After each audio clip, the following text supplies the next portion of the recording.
Rivera. También otro amigo de infancia, Tony Rivera. Qué bueno es el Señor. De los mensajeros del gran rey. Aida fue también de los mensajeros del gran rey. Qué bueno, esto fue el primer ministerio evangelístico en este movimiento hace muchos años. Ha llovido mucho. Daniel 9, 23 al 27, y hablaremos un tiempo las 70 semanas de Daniel. Este es el tema que vamos a trabajar en este tiempo que usted me prestó. Las 70 semanas de Daniel es una administración escatológica.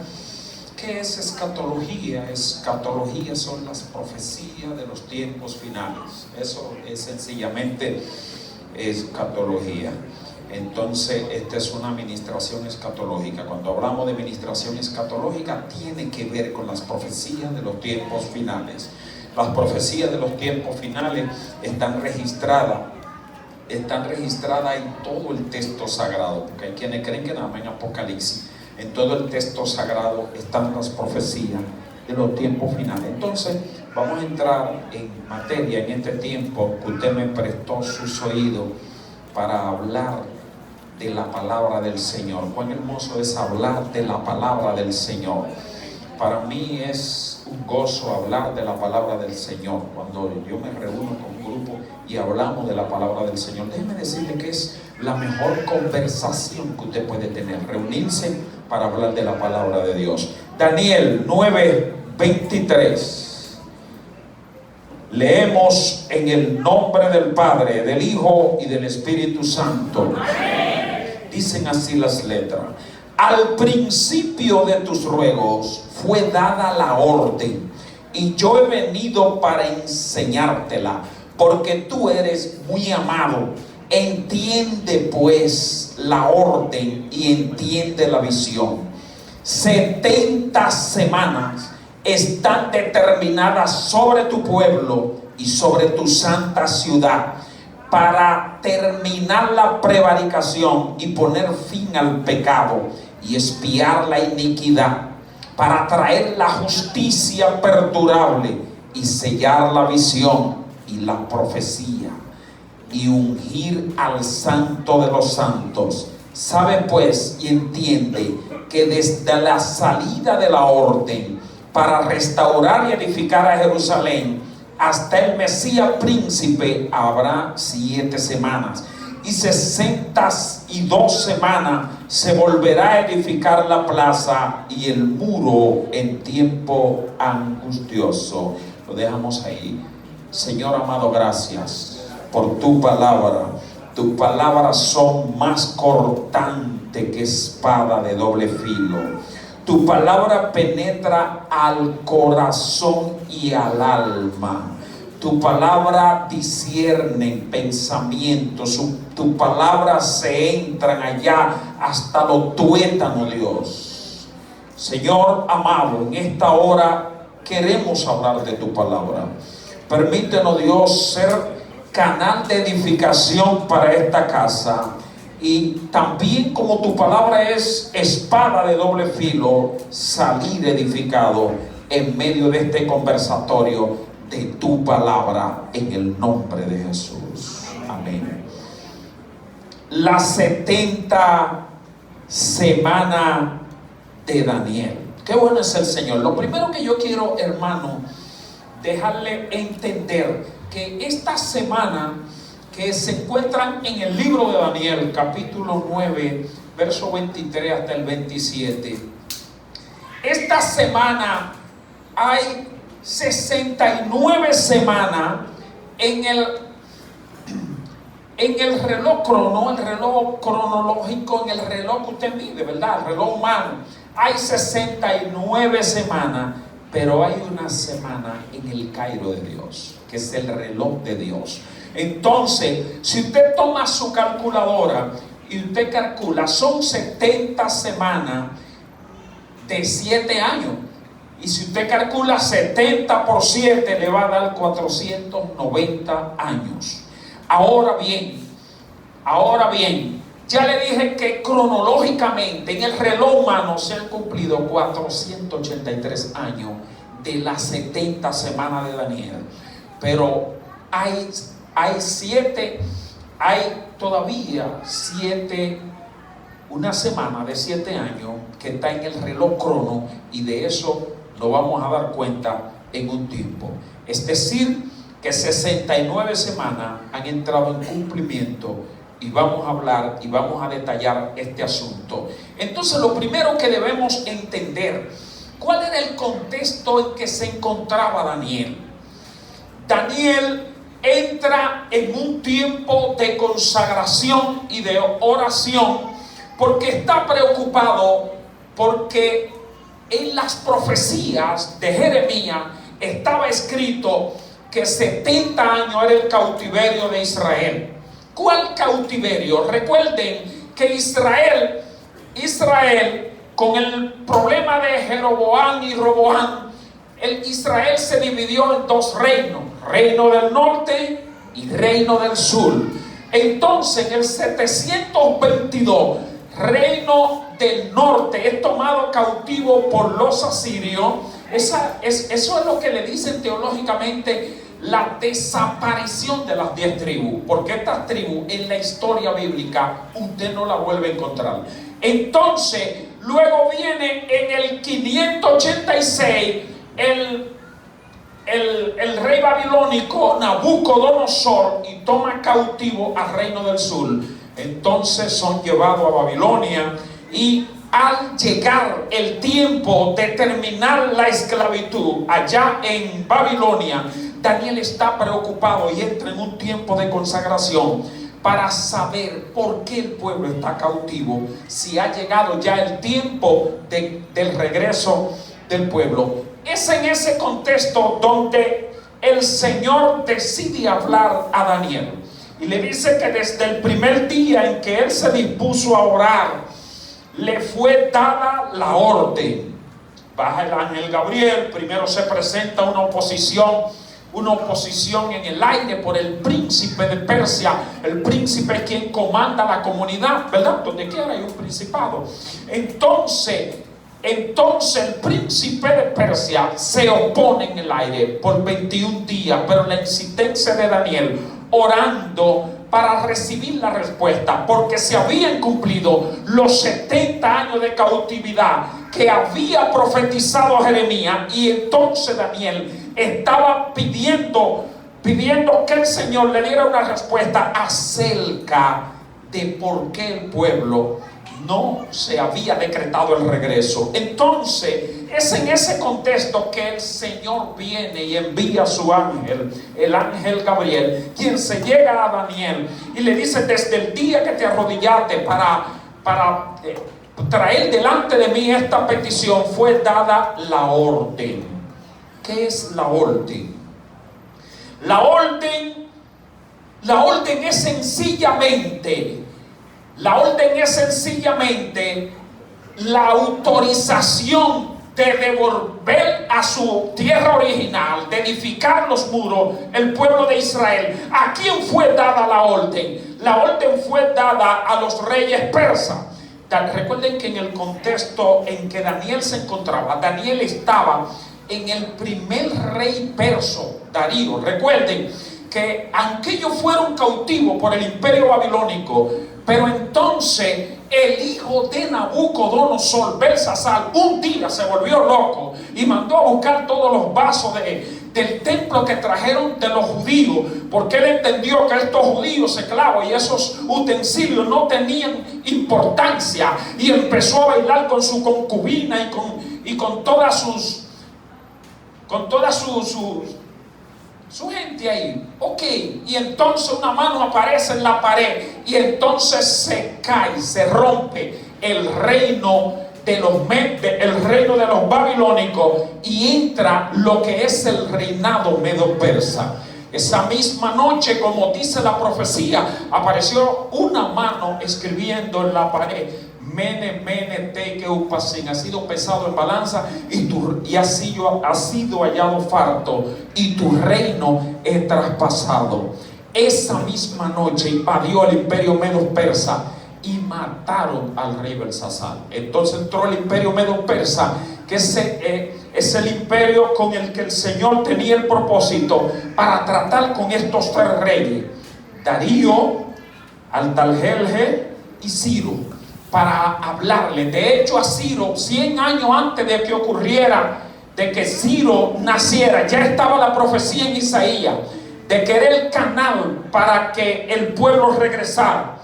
Entonces, amado, ocurren tres retornos de los judíos, ¿verdad? El primer retorno es al mando del líder Zorobabel. Ahí regresan 50,000. El segundo retorno al mando de Esdras, sacerdote, escriba, hombre experto en la ley. Y luego ocurre ya el tercer retorno de Nehemías en el tiempo de Artajerjes. Entonces, amado, le trae Dios la respuesta que él estaba esperando acerca del regreso de Israel, y ahí le revela lo que el mundo va a vivir durante todo su tiempo, durante todo el tiempo aquí en la tierra, que es lo que estamos trabajando en las 70 semanas de Daniel. Usted va a entender, vamos un poquito al pasito para que usted pueda entender antes de aterrizar. Propósito de las 70 semanas, Daniel 9:24, para terminar la prevaricación, para poner fin al pecado, para expiar la iniquidad, para traer justicia perdurable, para sellar la visión y la profecía, y para ungir al santo de los santos. Entonces, amado, hay algo que yo quiero mostrar. Hay un gráfico para que usted lo vea. Cómo se dividen estas 70 semanas de Daniel.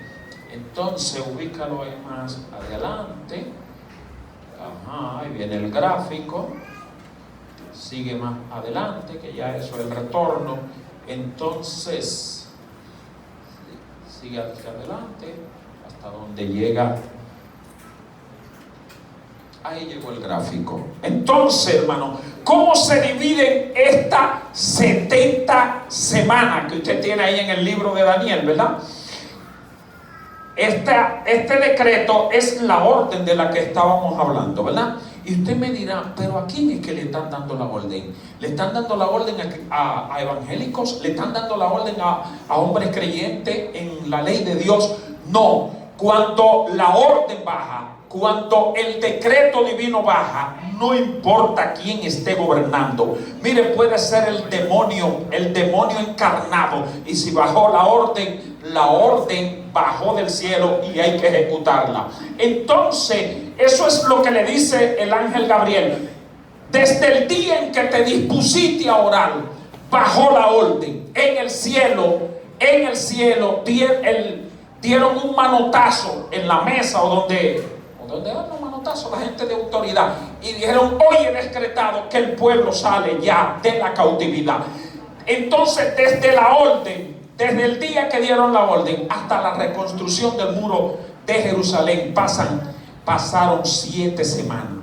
Y desde la reconstrucción del muro hasta la muerte del Mesías, entonces las demás 62 semanas, llegando a 69 y situándonos en el tiempo que estamos. O sea, desde ese tiempo hay un intervalo entre la semana 69 y la semana 70 que vamos a entender con mayor claridad. Miren, amado, Daniel 9:26, creo que la cita está ahí para que te sitúe ahí. En Daniel 9:26 hay una serie de profecía de las 70 semanas. Dice ahí: el pueblo de un príncipe destruirá la ciudad. Este príncipe que habla ahí en Daniel 9:26, mire, esto tiene un cumplimiento al pie de las letras. Ni una jota ni una tilde se dejó de cumplir de esta profecía de las 70 semanas. Vámonos, estamos en Daniel 9:26. El pueblo de un príncipe destruirá la ciudad. En el año 70 el emperador romano Tito Flavio destruyó el templo y destruyó la ciudad de Jerusalén, y hubo un destierro de todo el pueblo judío. ¿Usted sabe lo que es un destierro? Ahora hay algo que yo le quiero mostrar. Dice el verso, tú estás en Daniel, ¿verdad? Ok, entonces ahí usted puede ver lo que yo estoy leyendo aquí. Entonces dice aquí, el pueblo de un príncipe, Tito Flavio, ¿verdad?, entró y destruyó la ciudad y el templo. Este príncipe es el emperador, romano Tito Flavio, que destruyó la ciudad. Hay un término que dice ahí, que la destrucción será con inundación. Esa inundación es el destierro de Israel por todo el mundo. En todas partes del mundo fueron desterrados los judíos. Ahora, esto no es a lo loco. Israel es la bandera de Dios en la tierra. Israel es la revelación de Dios en la tierra. Y en el pacto abrahámico, allá Jehová le había dicho a Abraham: en ti serán benditas todas las naciones de la tierra. Entonces, miren, amado, a raíz de este destierro, los judíos fueron esparcidos por el mundo entero, en todas partes, en cada metro, en cada centímetro del mundo llegó, aunque sea un judío. Porque allí eran perseguidos. Ustedes conocen todas las persecuciones. No vamos a entrar ahí porque estaríamos metiéndonos a la historia de la iglesia cristiana. Pero ustedes conocen todas las persecuciones. Ustedes hasta conocen los 6 millones de judíos que mató Adolfo Hitler. Fueron esparcidos por todo el mundo. Pero eso tenía un tiempo, porque las cosas de Dios tiene todo en el reloj profético de Dios. Todo tiene un tiempo, y al llegar ese tiempo tiene que cumplirse. Por eso le había dicho sobre el decreto que hablamos. Cuando fue dada la orden, eso se tenía que cumplir. En Dios no puede haber dilación. De que no, pero Dios dijo, pero dejémoslo para mañana. No, si en el cielo decretaron, tiene que cumplirse. Entonces, ¿hasta cuándo es el destierro de Israel? Dice en la profecía de las 70 semanas, en Daniel 9:26, que la desolación será hasta el fin de la guerra. ¿Y qué guerra es este? Pero miren, las cosas de Dios son así. Estas profecías son exactas. El 2 de septiembre de 1945 termina la Segunda Guerra Mundial. Y en el 1948 la ONU declara que Israel vuelva, que tenían 2000 años desterrado. En cada ciudad, en cada pueblo, en cada nación habían judíos. Entonces la ONU se reúne y dice: esta gente que están sin territorio, que no tienen bandera, que no tienen estado, tienen que volver a su lugar. Entonces la ONU aprobó que Israel volviera a su lugar. Este destierro de Israel por todo el mundo había sido profetizado por el Señor en el lamento de Jesús sobre Jerusalén. Jesús se paró frente a Jerusalén y dijo: Jerusalén, eso está en Lucas capítulo 13, verso 34. Jerusalén, Jerusalén, que matas a los profetas y apedreas a los que te son enviados. ¿Cuántas veces quise juntar a tus hijos como la gallina junta sus polluelos debajo de sus alas, y no lo quisisteis? He aquí, ahí viene la profecía del destierro. He aquí, vuestra casa es dejada desierta, porque os digo que desde ahora no me veré hasta que no diga: bendito el que viene en el nombre del Señor. Ahí fue Israel esparcido por 2000 años. Este destierro, hermano, está profetizado en el libro de Osea, capítulo 6, verso 2, donde Osea en su profecía dice: por 2 días te abandoné, pero al tercer día te recogeré con gran misericordia. Entonces ya estamos llegando al desarrollo de lo que queremos dejar entender, ¿verdad? Entonces dijimos que en el 1945 47, la ONU declara: entonces se levanta un líder judío, porque no es que la ONU declaró y los judíos van allí a ocupar la tierra. Donde los judíos llegaron estaba todo ocupado ya. Entonces se levantó un líder. Cuando la ONU declara que vengan todos los judíos que están en la diáspora, en todo el mundo, que vengan de regreso a Jerusalén. Cuando llegaron allí, le estaban dando una esquinita. Usted ha visto la gente que se fue de la casa y cuando llega, como que lo que le quieren dar un rincón por allá. Acuérdense ese muchacho allá al lado del baño. Una esquinita era lo que le estaban dando al pueblo de Israel. Tierra que no producía ni verdolaga. ¿Alguien ha comido verdolaga aquí? Pues yo he comido verdolaga. Verdolaga la come la gente cuando no hay más nada que comer. Entonces le dieron una esquina que no producía. Entonces se levantó el gran líder David Ben-Gurión, que es el líder que se levanta para establecer el regreso de Israel. Entonces se levanta el gran líder David Ben-Gurión, amparado en las promesas bíblicas. Deuteronomio 11:24: todo lugar que pisare la planta de vuestro pie será vuestro, desde el desierto del Líbano, desde el río Éufrates hasta el mar occidental será vuestro territorio. También le dijo el Señor a Josué: yo he entregado, como lo había dicho a Moisés, todo lugar que pisare la planta de vuestros pies, desde el desierto del Líbano hasta el gran río Éufrates, toda la tierra de los Eteos hasta el gran mar donde se pone el sol será vuestro territorio. Y se levantó el líder David Ben-Gurión. Miren, esto solamente la mano de Dios puede hacer estas cosas. Un pueblo que viene errante, un pueblo que viene con hambre, un pueblo que viene sin, el que está arrimado y que anda así desterrado por todo el mundo. ¿Qué armamento usted cree que pueda tener? ¿Qué armamento de guerra pueda tener? Entonces, hermano, se levantó este líder. Yo no sé cómo, pero se levantaron 22 naciones árabes contra Israel. Y miren, los aviones árabes eran explotados en el aire y caían así. Y usted me dirá: ¿y esos judíos que vinieron de la diáspora, de dónde hallaron tanques de guerra, misiles? ¿De dónde hallaron? Se cumplieron los 2 días que le había dicho el profeta Oseas: por 2 días estoy enojado, por 2 días estoy guapo, pero al tercer día te recogeré con gran misericordia. Y el Señor también había dicho: si ustedes me fallan, yo lo voy a entregar en manos de sus enemigos. Pero si ustedes se arrepienten, aunque su destierro fuere hasta los últimos confines de la tierra, de allá yo lo recogeré y lo traeré otra vez aquí. Se cumplieron los 2000 años, los 2 días que habla Oseas.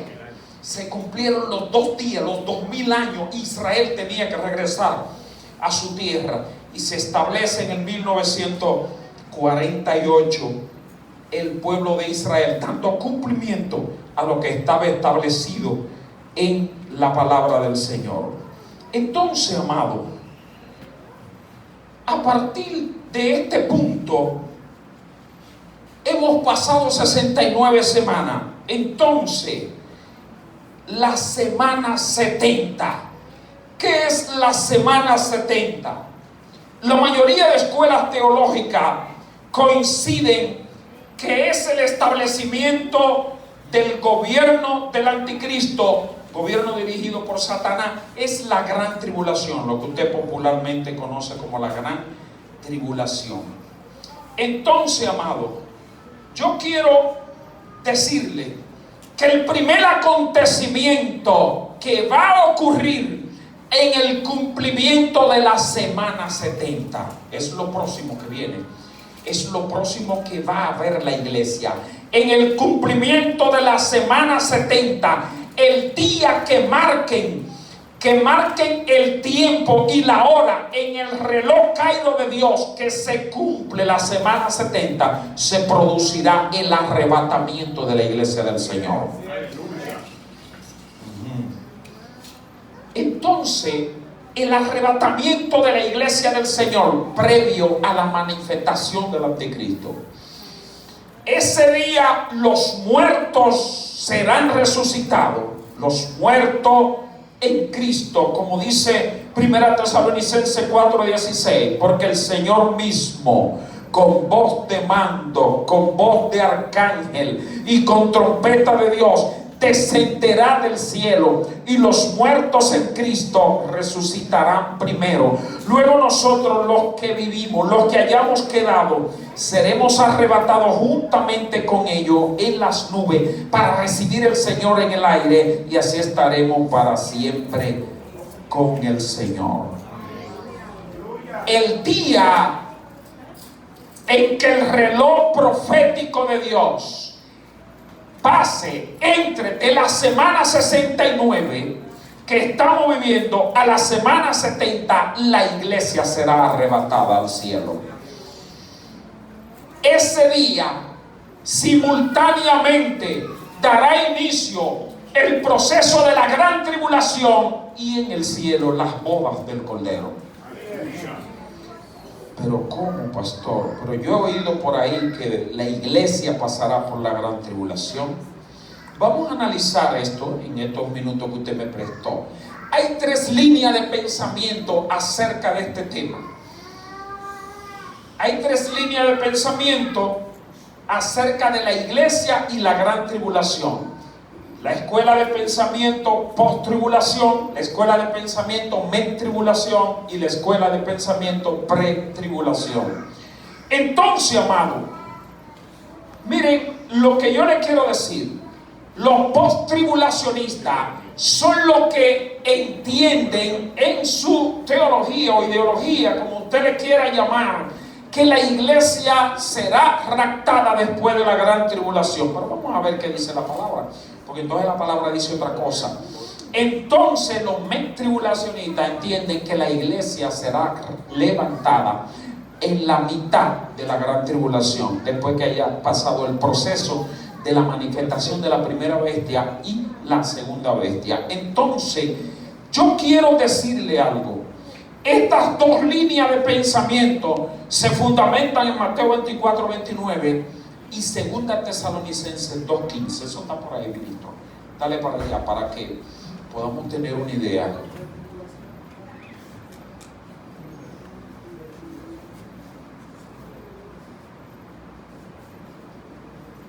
Aleluya. Aleluya. Aleluya. Dale, hermana, adelante hasta llegar a Mateo. Ajá, ok. Dijimos que los post-tribulacionistas y los mid-tribulacionistas son 2 escuelas de pensamiento teológico que entienden que la iglesia pasará por la gran tribulación. Se enfocan en Mateo 24:29 al 30. ¿Qué dice allí? Mateo 24:29 dice: e inmediatamente después de la tribulación de aquellos días, el sol se oscurecerá y la luna no dará su resplandor, y las estrellas caerán del cielo, y las potencias de los cielos serán conmovidas. Entonces aparecerá la señal del Hijo del Hombre en el cielo, y entonces lamentarán todas las tribus de la tierra, y verán el Hijo del Hombre viniendo sobre las nubes del cielo con poder y gran gloria. El otro texto utilizado por los tribulacionistas y post-tribulacionistas para sostener que la iglesia pasará por la gran tribulación es 2 Tesalonicenses 2:1 al 5. Pero con respecto a la venida de nuestro Señor Jesucristo y nuestra reunión con Él, os rogamos, hermanos, que no os dejéis mover fácilmente de nuestro modo de pensar, ni os conturbéis ni por espíritu, ni por palabra, ni por carta, como si fuera nuestra, en el sentido de que el día del Señor está cerca.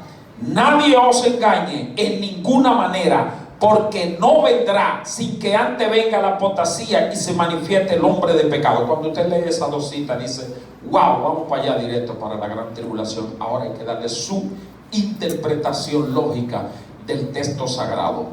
Entonces, los tribulacionistas, fundamentado en Mateo, capítulo 24, verso 29, donde dice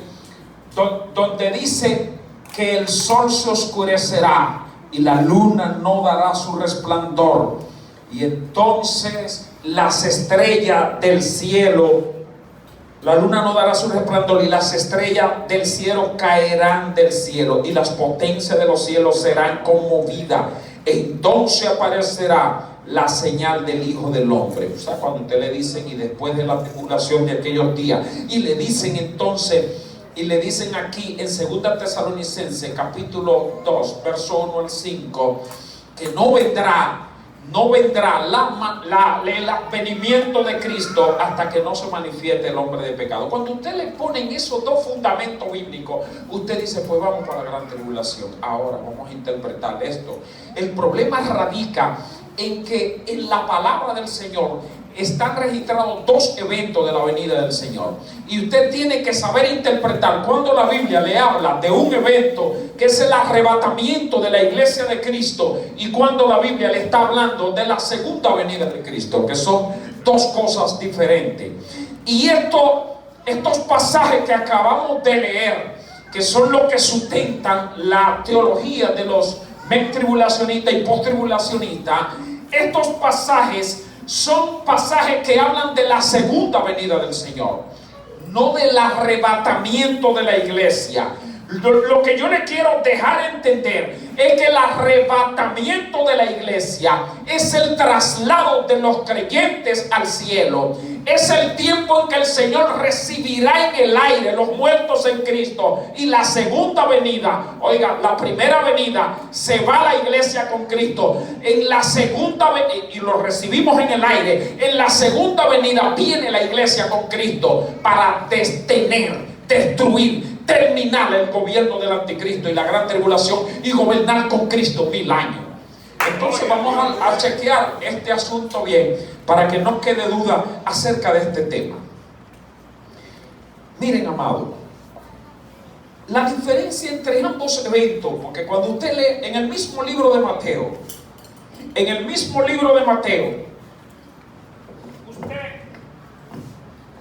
usted pudiera encontrar que en el mismo pasaje le esté mencionando los dos eventos, y entonces hay que interpretar con lógica el asunto. La diferencia entre el arrebatamiento de la iglesia y la segunda venida del Señor. En el arrebatamiento los creyentes se encontrarán con el Señor en el aire. Primera Tesalonicenses capítulo 4 verso 17. En la segunda venida los creyentes regresan con el Señor a la tierra, como le había dicho, para establecer el gobierno milenial y para destruir el gobierno del anticristo. En la segunda venida ocurrirá después de la gran tribulación, al final, allá, después de la gran tribulación. El arrebatamiento ocurrirá antes de la gran tribulación. Primera Tesalonicenses 2, 1 al 4, Apocalipsis 3, 10. El arrebatamiento será secreto. El día del arrebatamiento de la iglesia, los muertos resucitan primero y luego nosotros los que quedamos recibiremos al Señor en el aire. En la segunda venida será visible para todos. Apocalipsis 1:7, todo ojo le verá. También hay cosas que hay que entender. En el arrebatamiento de la iglesia del Señor, ya hemos expresado por varias veces que le recibiremos en el aire. En el segundo evento que ocurrirá al final de la gran tribulación, los pies del Señor se pondrán sus pies sobre el monte de los olivos. Zacarías 14:4. O sea, la diferencia está, hermano, que en la segunda venida Cristo, sus pies toparán tierra. En la primera, en el arrebatamiento de la iglesia, le recibiremos en el aire. Aleluya. Esa es la diferencia que hay entre uno y otro. Además, amado, ¿cómo es imposible? Allá hay un muchacho que dice, eso destruye un cerebro. Es imposible. No tiene no tiene asidero ni en la palabra ni en la mente humana, amado. Apocalipsis 3:10 dice: por cuanto has guardado la palabra de mi paciencia, yo también te guardaré de la hora de las pruebas que ha de venir sobre el mundo entero para probar los que moran sobre la tierra. Otro texto fundamental de lo que defendemos que la iglesia se va antes de la gran tribulación es 2 Tesalonicenses 2:7. Porque ya está en acción el misterio de la iniquidad, solo que hay quien al presente lo detiene, hasta que éste a su vez sea quitado. Miren, amado, y usted cree que somos locos, y usted cree que el anticristo, la manifestación de un gobierno dirigido por Satanás, podrá coexistir con la iglesia del Señor. ¿Usted cree que el Espíritu Santo y el diablo pudieran? Dos reyes en una misma cueva no pueden vivir. Por eso es que ahí dice, porque ya está en acción el misterio de la iniquidad, solo que hay quien al presente lo detiene. Es imposible, hermano, la manifestación de la gran tribulación del anticristo es imposible, amado, con la iglesia aquí. El Espíritu Santo está deteniendo, está impidiendo hasta que éste a su vez sea quitado. Entonces, una vez la iglesia parta de esta tierra, entonces se manifestará el anticristo, vendrá el gobierno establecido para ese periodo. Entonces, yo quiero entrar en la semana 70, textualmente como lo dice Daniel 9:27. Dice Daniel: y por otra semana se confirmará el pacto con muchos, y a la mitad de la semana hará cesar el sacrificio y la ofrenda. Miren, amado, el gobierno del anticristo, la manifestación del anticristo, primero provocará un caos.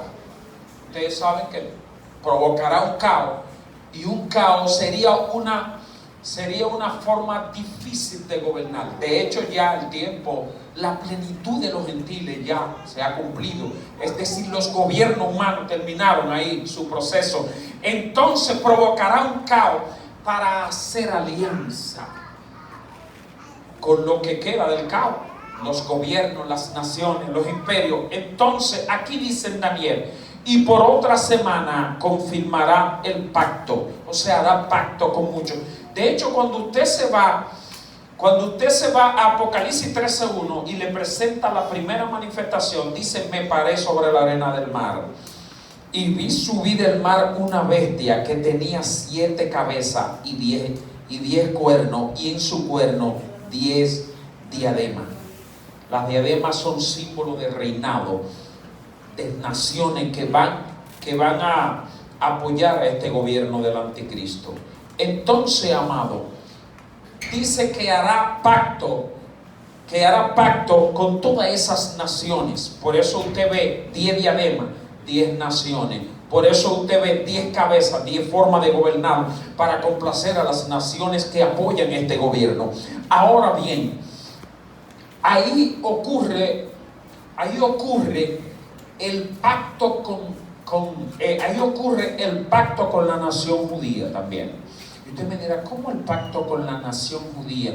Bueno, hay judíos, aunque allá hay creyentes, hay cristianos evangélicos. El evangelio pues también ha florecido, ha avanzado, pero hay gente del judaísmo que todavía están esperando el Mesías que no le ha venido todavía. Entonces, también en Israel están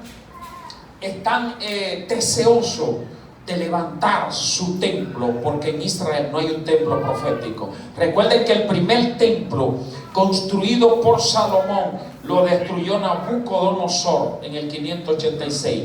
Entonces luego viene, después del destierro, el regreso. Entonces reconstruyen el templo con el asunto del regreso de los judíos del cautiverio, ¿verdad? Nehemías, Esdras y esa gente reconstruyen el templo, pero este templo es destruido en el año 70 por el emperador romano Tito Flavio. Entonces no hay en Israel un templo profético como lo tienen los mahometanos, como lo tienen.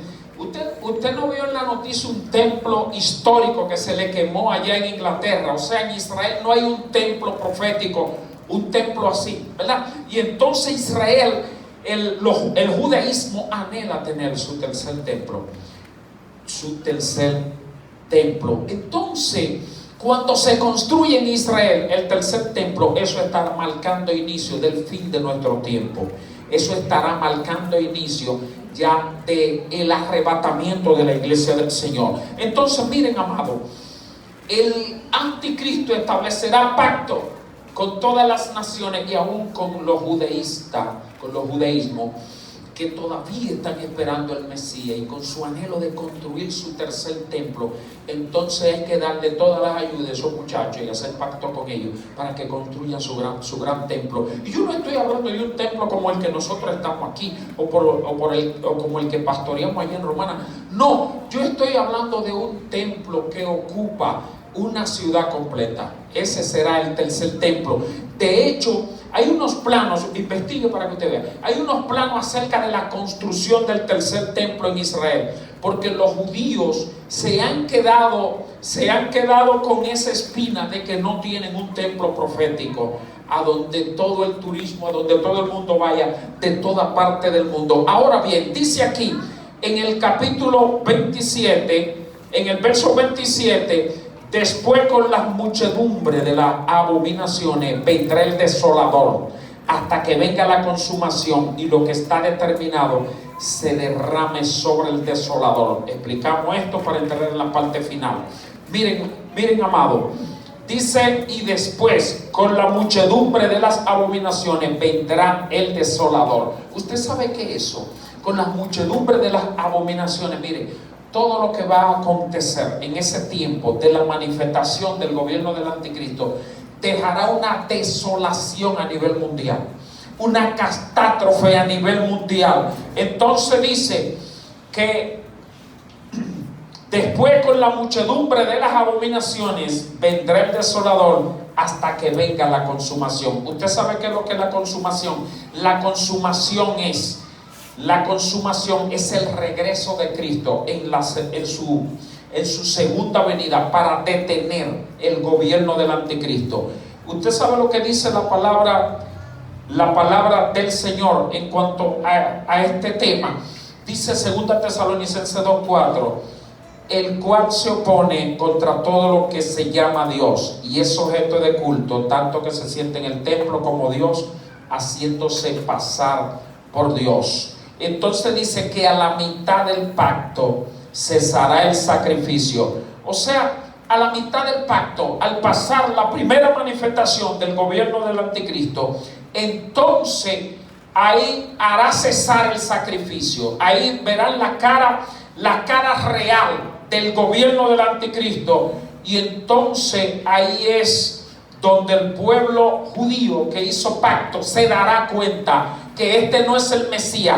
De hecho, esta es una de las abominaciones de la que habló el profeta Daniel, que vamos a hablar ahora en estos minutos finales. Entonces, miren, amado, este asunto de la destrucción del gobierno del anticristo, aunque la palabra del Señor habla de conflictos y guerra y enfrentamientos, de hecho por ahí está la guerra de Armagedón, esta guerra con la llegada de Cristo para destruir y detener ya el gobierno del anticristo, se habla de guerra para que nosotros podamos entenderlo, pero realmente no es una guerra, ya que el libro de Tesalonicenses dice que el anticristo será destruido con el resplandor de su venida. Usted sabe lo que es el resplandor, ¿verdad? Con el resplandor de su venida. Ahora usted le dice una guerra, un conflicto, para que usted entienda, porque la Biblia tiene que hablar en un lenguaje antropomorfismo para que los humanos entendamos la forma de Dios hablar y comunicarse con nosotros. Entonces, amado, estamos a punto de pasar de la semana 69 a la semana 70. y hay señales que ya están cumplidas. La mayoría de las señales están cumplidas y solo estamos esperando que el cielo se abra como un pergamino, que den la orden en el cielo, los ángeles toquen la trompeta y la iglesia sea raptada. Aleluya. En una de las señales, en estos 5 minutos que nos quedan, miren, en una de las señales, Mateo 24:5, señales que anuncian que pronto estamos entrando a la semana 70, que se termina el tiempo de la iglesia en esta tierra y que vamos a pasar, hermano, a otra fase de este asunto. Mateo capítulo 24, verso 5, aunque no hay un tiempo específico, le dije que la semana 70 y que el arrebatamiento de la iglesia están en un tiempo en el reloj profético de Dios, y que estas cosas están enmarcadas en una fecha y una hora que el Señor solo sabe, tal y como Él dijo que ni siquiera los ángeles conocen el día y la hora en que ha de venir el Hijo del Hombre. Ahora una serie de señales escatológicas ha dejado el Señor y todas están cumplidas, hermano. Mencionando 3 señales de estas, las más fundamentales. Mateo 24:5, ¿qué dice allí? En esta señal dice, y se levantarán falsos Cristos. ¿Y qué es esto, hermanos? Y se levantarán falsos Cristos. Un falso Cristo es un mal representante del reino de Dios en la tierra, que utiliza su investidura y su asignación ministerial para lucrarse. Esto es lo que un falso Cristo. Ahora bien, yo no voy a entrar en muchos detalles, pero esto se ha cumplido, ¿sí o no? Estamos llenos de mercaderes de la fe, gente que ha convertido el evangelio en un mercado. Esto se ha cumplido al pie de la letra. Segunda señal, para la manifestación ya, para el arrebatamiento de la iglesia del Señor. Segunda señal, el evangelio predicado en todo el mundo. Mateo 24:14. La tecnología, hermano, la tecnología ha traído como bendición que el evangelio ha estado escalando a todos los rincones del mundo. En todas partes del mundo se está predicando el evangelio. El evangelio está llegando a todos los rincones. No hay un lugar donde la palabra de Dios no esté escalando. Y estamos a punto, hermano, de que esto se termine, de que en el cielo aparezca el esperado, el deseado de las naciones. Esta señal se cumplió. Tercera señal, la abominación en el lugar santo, la que le hablé ahorita.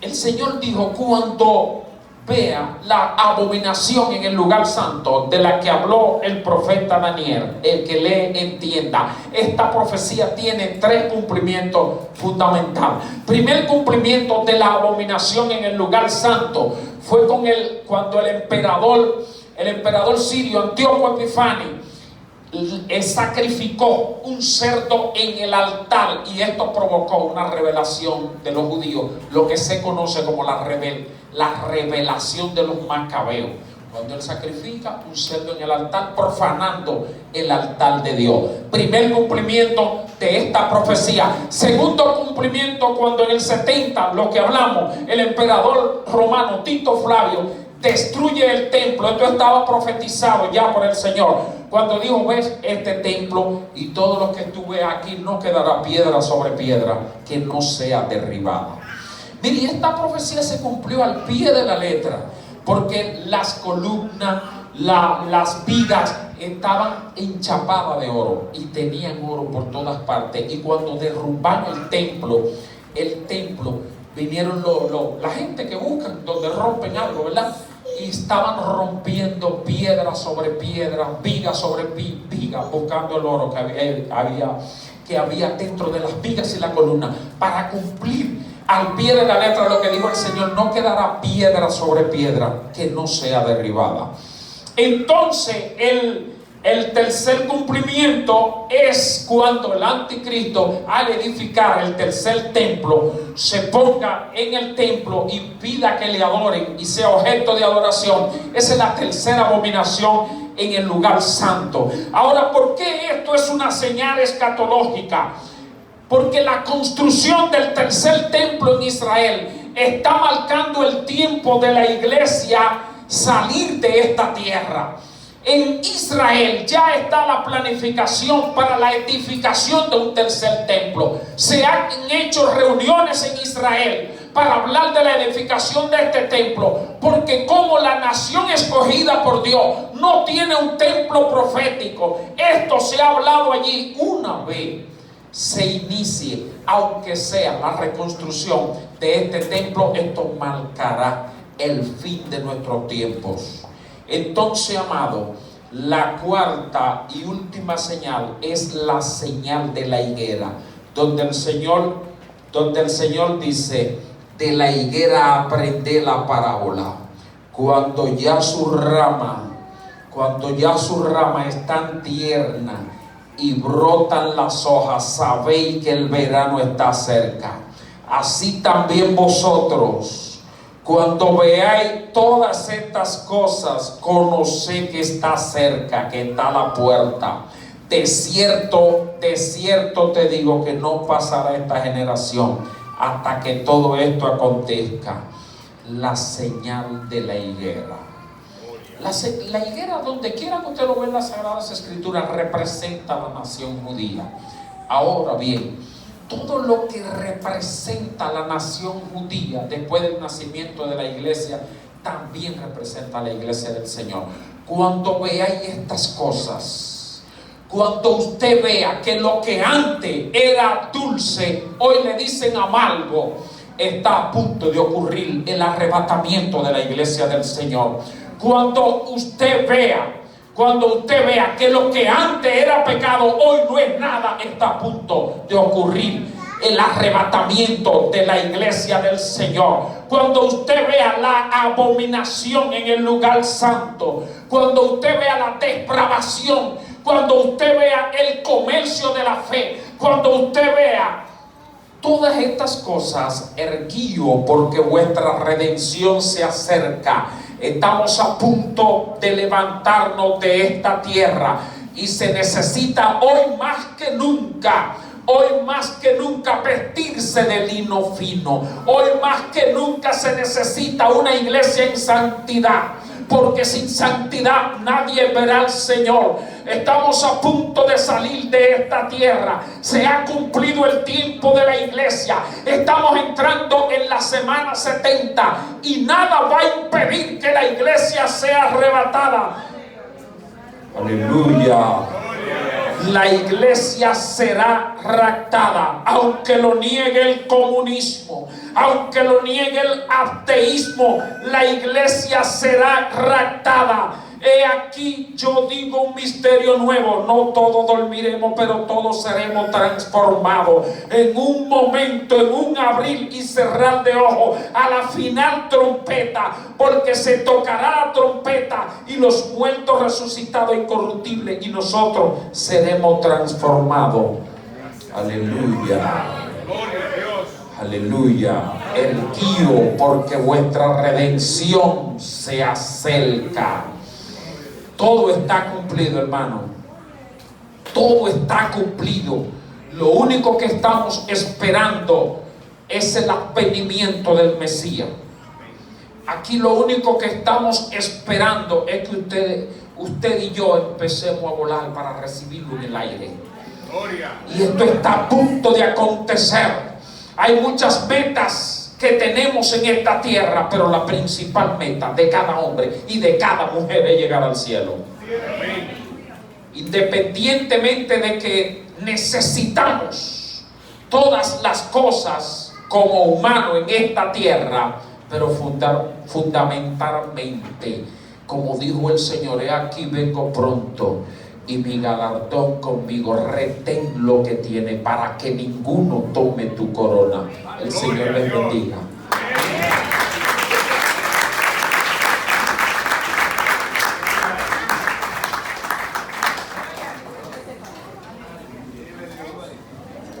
un aplauso bien fuerte al Señor. Aleluya. Gloria a Dios. Qué bueno, hermano. Aleluya. Hay muchas personas que sirven a Dios y no saben ni el principio ni el final de lo que están viviendo en el Evangelio. Hay gente que yo me convertí a Cristo, pero no saben que hubo un principio, pero hay un final. Y dentro de ese final hay experiencia y hay momentos que nosotros tenemos que estar alertas, siempre alertas. Y una de las cosas, hermano, que antes la iglesia que yo me convertí siempre estaba alerta de que si Cristo viene y yo me quedo. Y por eso